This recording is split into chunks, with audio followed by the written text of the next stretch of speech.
Hello, मैं शालिनी हुबलीकर और आप लोगों को जिस वीडियो का बेसब्री से इंतज़ार था तो मैं आज वो लेकर आई हूँ। तो आज हम लोग सीखने वाले हैं मैथमेटिक्स वर्क बुक स्टैंडर्ड 7 के क्वेश्चन एंड आंसर्स। तो ये जो है आप लोगों का 9th पार्ट 2 में का direct proportion and inverse proportion, ये मैंने आप लोगों को ऑलरेडी एक्सप्लेन कर दिया है बहुत ही डिटेल में। अगर आप लोगों ने इसका एक्सप्लेनेशन नहीं देखा है ना बच्चों, तो प्लीज़ देख लीजिएगा। और फिर प्रैक्टिस सेट 37 भी मैंने आप लोगों को पूरा सॉल्व करके दिया हुआ है। ओके, तो सबसे पहले हम लोग लेने वाले हैं डायरेक्ट प्रोपोर्शन, और ये जो सारे सम्स है मैंने आप लोगों को बहुत ही डिटेल में सॉल्व करके दिए हुए हैं, तो प्लीज़ इसका वीडियो आप लोग जरूर देखिएगा। ओके, और ये सब दिया ही है आप लोगों के टेक्स्ट बुक में, ठीक है। तो अभी जैसे फॉर एग्जांपल इन लोगों ने यहाँ पर जो दिया हुआ है ये है, if 7 kg of onion cost ₹140, how much must we pay for 12 kg of onion. ये बुक में का ही है आप लोगों का। तो 7 kg के लिए 140 रुपीज़ है, तो 12 के लिए हम लोगों ने x कंसिडर किया हुआ है। Let the cost of 12 kg of onions be ₹x, ठीक है। फिर यहाँ पर हम लोगों ने therefore 7x equal to 140 into 12, therefore 7x upon 7 equal to 140 into 12 upon 7, therefore 7 into 7 equal to 240। Okay, तो 7 1 7, 7 2 14, तो 20 आया यहाँ पे। तो उनका जब मल्टीप्लिकेशन किया तो हमें आंसर मिलता है 240। और एंड में हम लोगों ने जो आंसर लिखा है, वी पे ₹240 for 12 kg of onion. Okay, तो इसी तरह से यहाँ पर भी आप लोगों को जो सम दिया हुआ है सॉल्व करके, ठीक है, ये मैंने आप लोगों को दिखा दिया है एक्सप्लेन करके। ये है इनवर्स प्रोपोर्शन का एग्जांपल, और इसके पहले जो था वो था डायरेक्ट प्रोपोर्शन का एग्जांपल, ठीक है। तो अभी यहाँ पर जो सम आप लोगों को दिया है इन लोगों ने कि if ₹600 can buy 15 bunches of cattle feed, how many bunches of cattle feed can ₹1280 buy. तो इसका सॉल्यूशन मैंने ऑलरेडी सॉल्व करके दिया है, लेकिन अभी वर्कबुक में आप लोग कैसे सॉल्व करोगे, क्योंकि जगह बहुत कम लगी मुझे, इसके लिए मैंने आपको ये सॉल्व करके दिया है 2 पार्ट्स में। सबसे पहले solution, let ₹1280 buy x bunches of cattle feed, the cost of cattle feed and the number of bunches of cattle feed are in direct proportion. फिर उसके बाद हम लोगों ने देयरफॉर, ये जो 3 डॉट्स होते हैं तो उसे हम लोग कहते हैं देयरफॉर। तो therefore 600 upon 15 equal to 1280 upon x, क्योंकि हमने उसको x कंसिडर किया हुआ है। So therefore 600x equal to 1280 into 15, therefore x equal to 1280 into 15 upon 600 के बाद जो हम लोगों ने डिवीजन किया तो हमें आंसर मिलेगा 32। तो therefore x equal to 32, answer लिखेंगे 32 bunches of cattle feed. Okay, I hope तुम लोग को समझ में आ रहा है, क्लियर दिख रहा है क्या? Let me check. Yes, clear दिख रहा है, ठीक है। फिर उसके बाद जो है second one, the cost of 5 wrist watches, wrist watch हाथ में पहनने की घड़ी of the same type is ₹6250। 5 wrist watch ₹6250। What is the cost of 16 such wrist watches. ऐसे अगर हम लोगों ने 16 घड़ियाँ ली हाथ की तो वो कितने में पड़ेंगी? तो therefore 5 upon 6250 equal to 16 upon x किया हम लोगों ने। Let cost of 16 wrist watches be ₹x, ठीक है। Therefore 5x equal to 16 into 6250, therefore x हमेशा लेफ्ट में आएगा क्योंकि इसी का कॉस्ट हमें निकालना है, equal to 16 into 6250 upon 5, then 5 1 जब 5, इनका डिवीजन किया हम लोगों ने। उसके बाद जब इन दोनों का मल्टीप्लिकेशन किया तो हमें आंसर मिलता है 20,000, ठीक है। तो answer, the cost of 16 wrist watches are ₹20,000। उसके बाद if 18 workers were paid 4,950, how much must 8 workers be paid at the same rate. 18 worker है, उनको हम लोग 4,950 रुपये दे रहे हैं। अगर 8 ही वर्कर्स होंगे तो हम उन्हें कितना पे करेंगे? तो therefore 18/4950 equal to 8/x, therefore 18x equal to 8 into 4950, therefore x equal to 8 into 4950 upon 18, therefore x equal to 2200 and 8 workers be paid ₹2,200। Okay,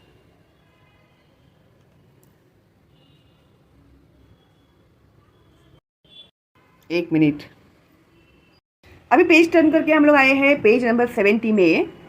तो 12 quintals of soybean cost ₹36,000। What is the cost of 8 quintals of soybean? तो इसको हम लोग solve करेंगे अभी।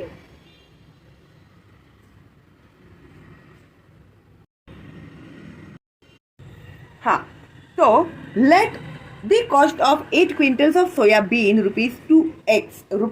Okay, तो x consider करेंगे हम लोग उसको। The weight of soybean and its cost are in direct proportion. So therefore 12/36,000 equal to 8/x। तो therefore 12x equal to 8 into 36,000, therefore x equal to 8 into 36,000 upon 12। ये सब मैंने आपको पूरे सिखाए हुए हैं, ठीक है? तो आपने नहीं देखे तो प्लीज़ देखना। फिर उनका डिवीजन करेंगे। 12 1 12, 12 3 36, फिर 3 0 लिखने को भूलना मत। Then 8 3 24। Therefore x equal to 24,000। Answer the cost of 8 quintals of soybean is ₹24,000। Okay, आपका नेक्स्ट जो सम है ना, if 12 laborers take 70 days to complete one work, how many days will 21 laborers take to complete the same work? तो solution में ये आएगा, inverse proportion का सम है ये।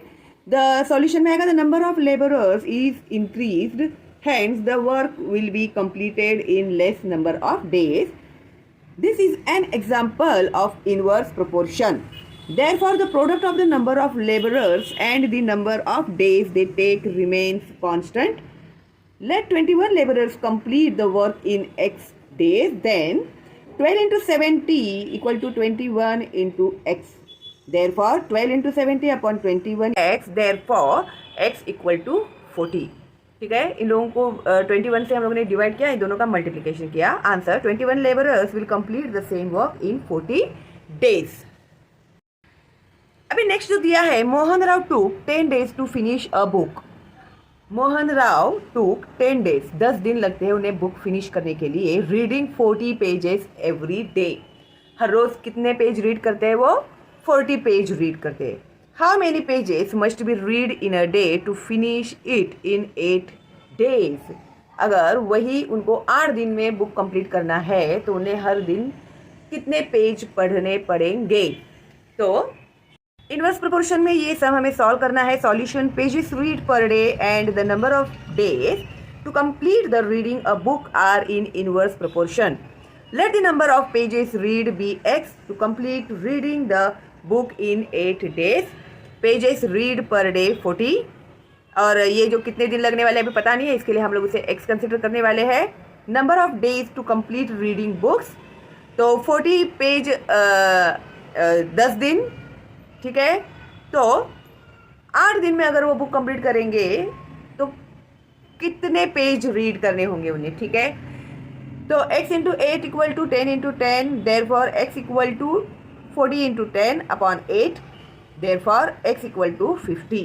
ओके, तो इन दोनों का मल्टीप्लिकेशन डिवाइडेड बाय 8, फिर 8 1 = 8, 8 5 = 40, देन 5 10 = 50। ठीक है, ये सब सिखाया हुआ है मैंने, आप देखोगे तो आपको पता चलेगा। ठीक है, तो आंसर लिखना मत भूलना। 50 pages should be read to complete reading the book. तो 8 दिन अगर वो पढ़ेंगे तो हर रोज उन्हें 50 पेज रीड करने होंगे 8 दिन में, अगर उन्हें बुक कंप्लीट करना है तो। Okay. 7. The stock of grain in a government warehouse lasts 30 days for 4,000 people.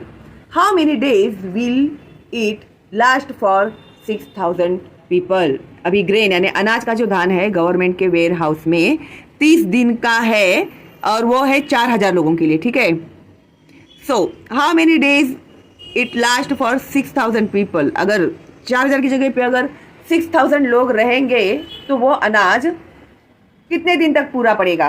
Okay, answer हम लोग लिखने वाले हैं इनवर्स प्रोपोर्शन में। So solution, the number of people and the number of days that the stock of grain last are in inverse proportion. Let the stock of grain last for x days for 6,000 people. Number of persons कितने हैं, 4,000 है, 6,000 है।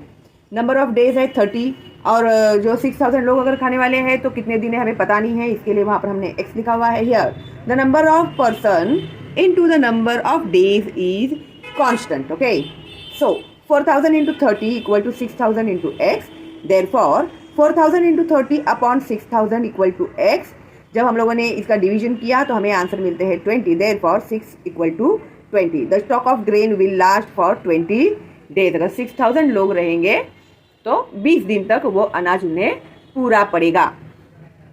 Assignment 1 अपना हो गया है complete. Assignment 2 मैं upload करती हूँ आप लोगों को अगली वीडियो में, ठीक है। अगर अच्छा लग रहा है, जम रहा है तो बोलो भाई, तो ही मैं अपलोड करूँगी, वरना भाई अपने दूसरे सब्जेक्ट भी है और बहुत मेहनत करना है उसमें, उसके पीछे भी, ठीक है। और बाकी की जो वर्कबुक है हिंदी मराठी, उसके सारे क्वेश्चन एंड आंसर्स मैंने अपलोड कर दिया। अगर आपने नहीं देखे तो प्लीज़ देखिएगा। ओके, अभी मैथ्स कर रहे थे आप लोग, तो मैं लेकर आई हूँ मैथ्स का बुक, और हो सके उतना मैं जल्दी से जल्दी आप लोगों को आंसर्स देने की कोशिश करती हूँ, ठीक है। तो चलो देन मिलते हैं अगली वीडियो में। All the best and bye bye.